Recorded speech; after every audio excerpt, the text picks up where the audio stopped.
जय हिंद साथियों, आज के इस वीडियो में हम देखेंगे एनसीईआरटी के एक्सरसाइज 3.1 का 6 नंबर क्वेश्चन से आगे की क्वेश्चंस को हम देखेंगे, क्योंकि 5 नंबर क्वेश्चंस तक हम देख चुके हैं। अगर आपने वो वीडियो नहीं देखा है तो हम इस वीडियो के डिस्क्रिप्शन में उसका लिंक दे देंगे, वहाँ से आप उस वीडियो को देख सकते हैं। तो चलिए बिना देर किए हुए 3.1 का 6 नंबर क्वेश्चंस देखते हैं। तो यहाँ कह रहा है find the value of x, y and z from the flowing equation.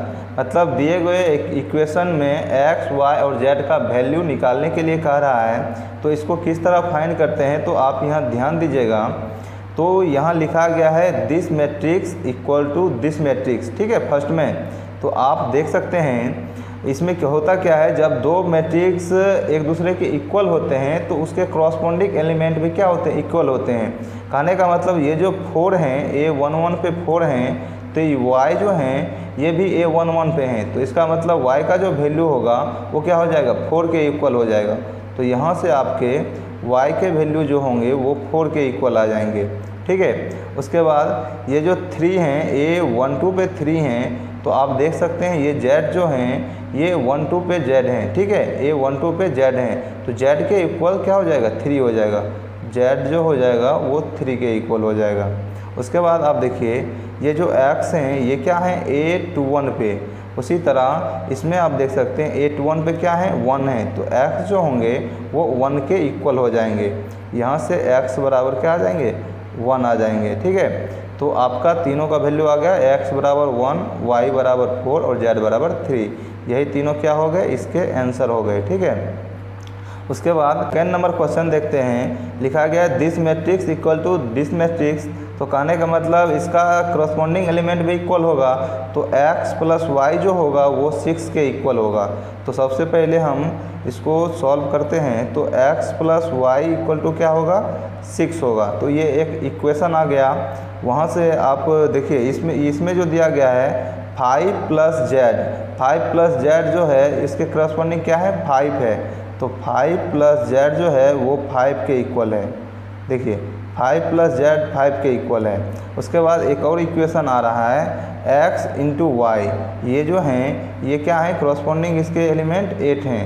तो x इंटू वाई जो हैं वो 8 के इक्वल आ रहे हैं, 8 के इक्वल, ठीक है। तो सबसे पहले तो हम यहाँ से सिंपली z आ जाएगा। तो z सबसे पहले निकाल लीजिए। तो z को इसी तरह यहीं रखिए, उसके 5 को इस साइड कीजिएगा तो 5 माइनस 5 0 आ जाएंगे। तो z के वैल्यू आपके 0 आ गए।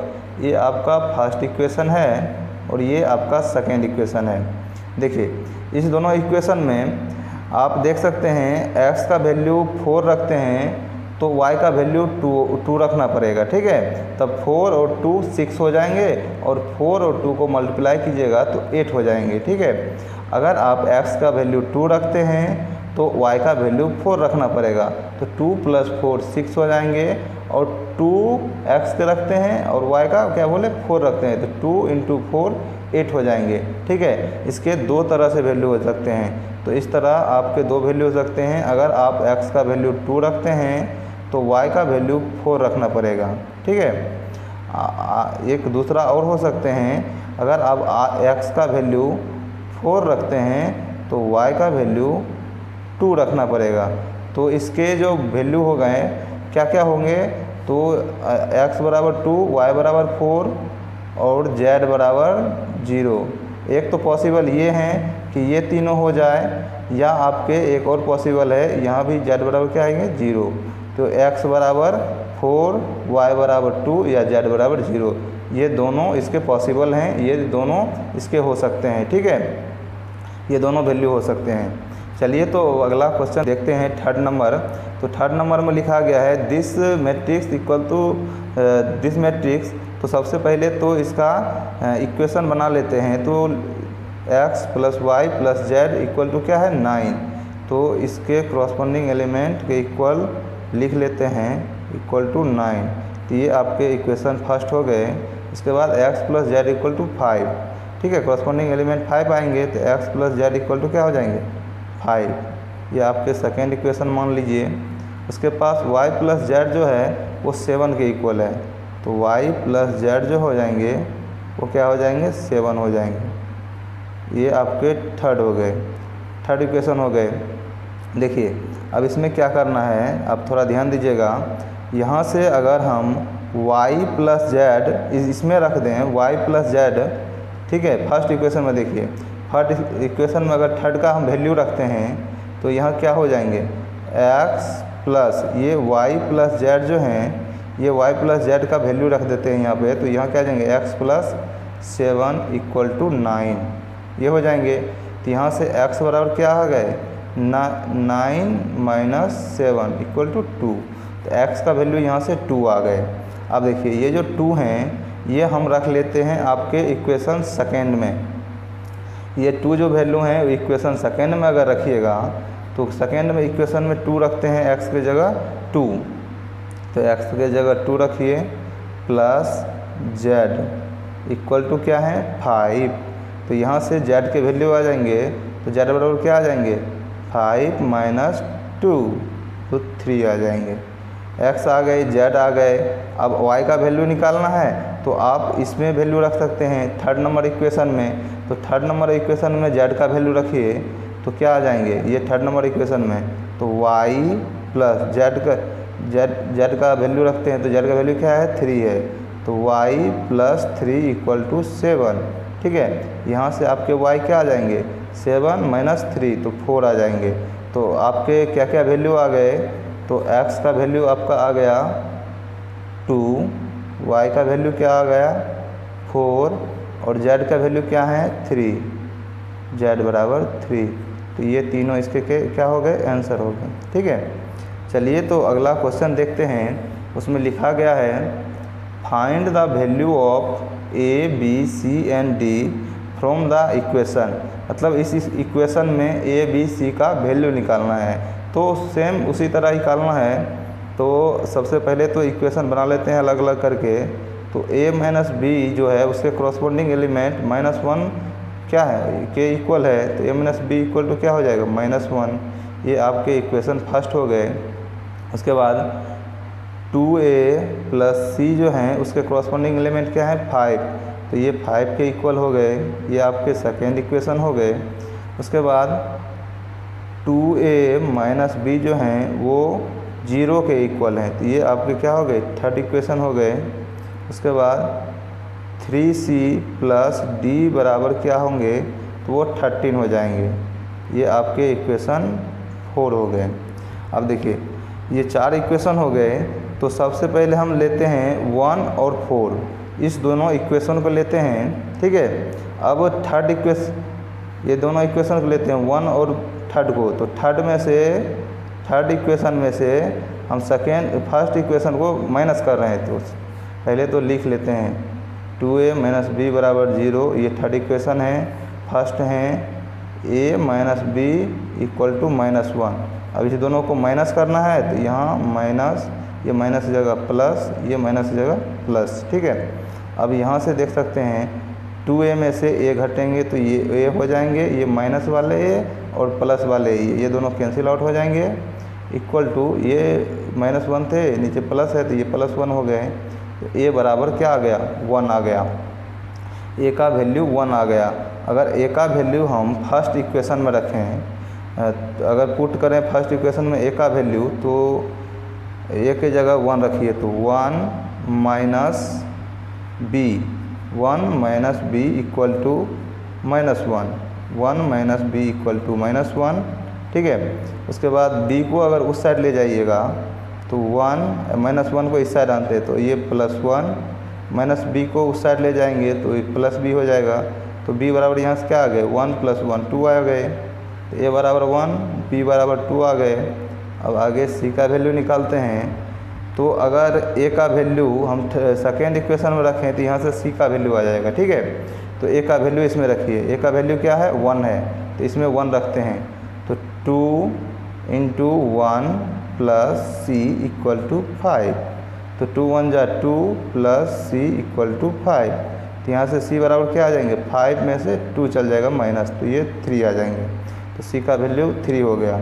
अब निकालना है d का वैल्यू, तो d का वैल्यू देखिए d किस में है, तो फोर्थ इक्वेशन में है, तो फोर्थ इक्वेशन में अगर c का वैल्यू हम रख लेते हैं, तो c का वैल्यू डायरेक्ट आप लिखिए, तो 3, अब सी का वैल्यू इसमें डालना है, तो सी का वैल्यू क्या है 3, तो 3 × 3 प्लस डी इक्वल टू 13। अब 3 3 जा 9 प्लस डी इक्वल टू 13। यहाँ से डी बराबर क्या आ जाएंगे 13, इधर आके ये 9 माइनस हो जाएंगे, तो 13 में से 9 जाएगा तो ये 4 हो जाएंगे। तो आपके आंसर क्या आ गए, ए बराबर 1, बी बराबर 2, सी बराबर 3 और डी बराबर 4। यही सब इसके क्या हो जाएंगे, आंसर हो जाएंगे। चलिए तो अब अगला क्वेश्चन 8 नंबर देखते हैं। तो इसमें लिखा गया है A equal to A I J M cross N is a square matrix if, मतलब कोई स्क्वायर मैट्रिक्स होगा कब, जब m बराबर n हो। कहने का मतलब जब total number of row equal to total number of column हो। तो इसके ऑप्शन नंबर सी हो जाएंगे, ठीक है, ऑप्शन नंबर सी हो जाएंगे m बराबर n। चलिए तो अब 9 नंबर क्वेश्चन देखते हैं। लिखा गया है which of the given value of x and y make the flowing pair of matrix equal, मतलब ये दोनों मैट्रिक्स अगर इक्वल हैं तो बताने कह रहा है x और y का वैल्यू क्या होगा। ऑप्शन दिया गया है, तो सबसे पहले इसके कॉरस्पॉन्डिंग एलिमेंट के इक्वल कीजिए, मतलब 3x + 7 जो होंगे वो 0 के इक्वल होंगे। सबसे पहले तो इसको लिखते हैं 3x + 7, यहाँ से सॉल्यूशन स्टार्ट हो रहा है। 3x + 7 जो होंगे क्या होंगे 0 के इक्वल होंगे। तो यहाँ से x के वैल्यू क्या आ जाएंगे, तो x का वैल्यू आ जाएगा -7/3, ठीक है। उसके बाद देखिए ये 5 जो हैं इसके कॉरस्पॉन्डिंग एलिमेंट क्या हैं y - 2, मतलब y - 2 जो होंगे वो 5 के इक्वल होंगे। तो y - 2 जो होंगे वो 5 के इक्वल होंगे। तो यहाँ से y के जो वैल्यू आ रहे हैं तो y बराबर हो जाएगा -2 इधर आएगा तो +2, तो y के वैल्यू 7 आ जाएंगे, ठीक है।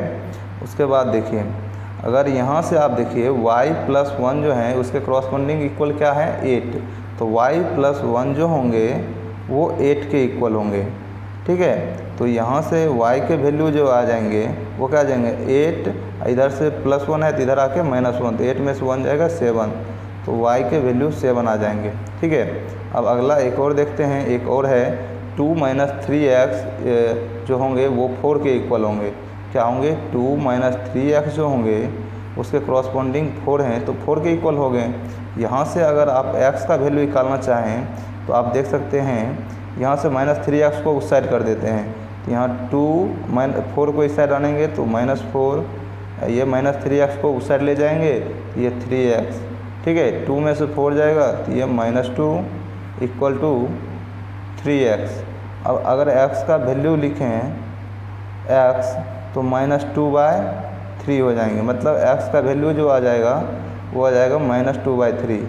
अब देख सकते हैं x का -2/3 भी आ रहा है और x का वैल्यू -7/3 आ रहा है। x का 2 डिफरेंट वैल्यू आ रहा है, लेकिन ये पॉसिबल नहीं है। y का वैल्यू तो सेम आ रहा है, y का वैल्यू 7 आ रहा है, लेकिन x का 2 अलग अलग वैल्यू आ रहा है।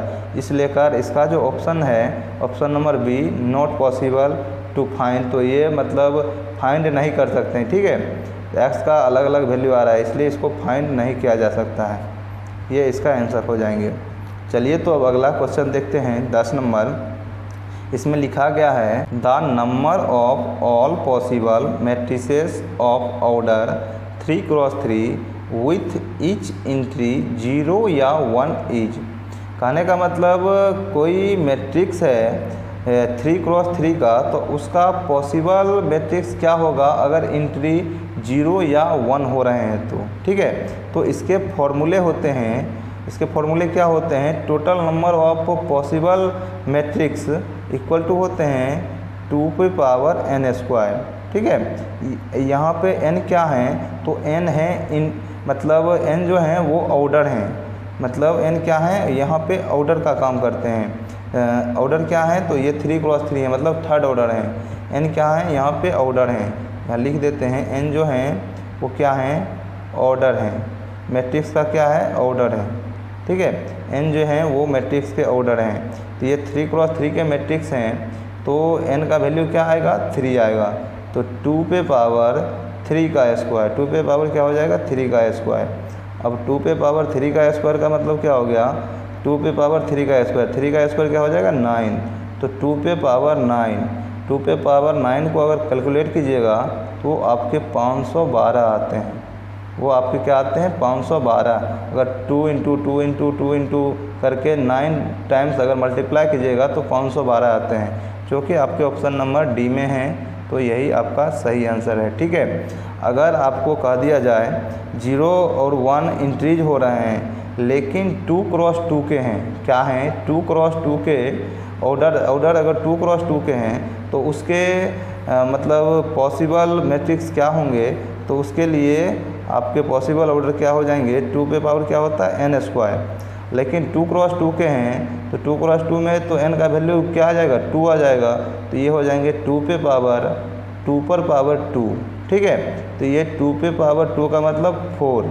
ठीक है, तो यहाँ से 2 पे पावर 4, तो 2 पे पावर 4 क्या हो जानते हैं, तो 2 पर पावर 4 का मतलब 16, 2 गुने 2 गुने 2 गुने 2, तो ये 16 हो जाएंगे। ठीक है, अगर 2 क्रॉस 2 के हैं और एंट्री 0 या 1 हो रहे हैं तो उसके आंसर क्या हो जाएंगे, उसके आंसर 16 हो जाएंगे। ठीक है, आई होप आप यहाँ तक समझ गए होइएगा। अगर आपको फिर भी कोई दिक्कत है तो आप हमें कमेंट करके ज़रूर बताइएगा। आपको ये वीडियो कैसा लगा आप कमेंट करिए, और लाइक शेयर और सब्सक्राइब कर लीजिए चैनल को। इसी तरह के वीडियो आपको इस चैनल पे मिलते रहेंगे। तब तक के लिए जय हिंद।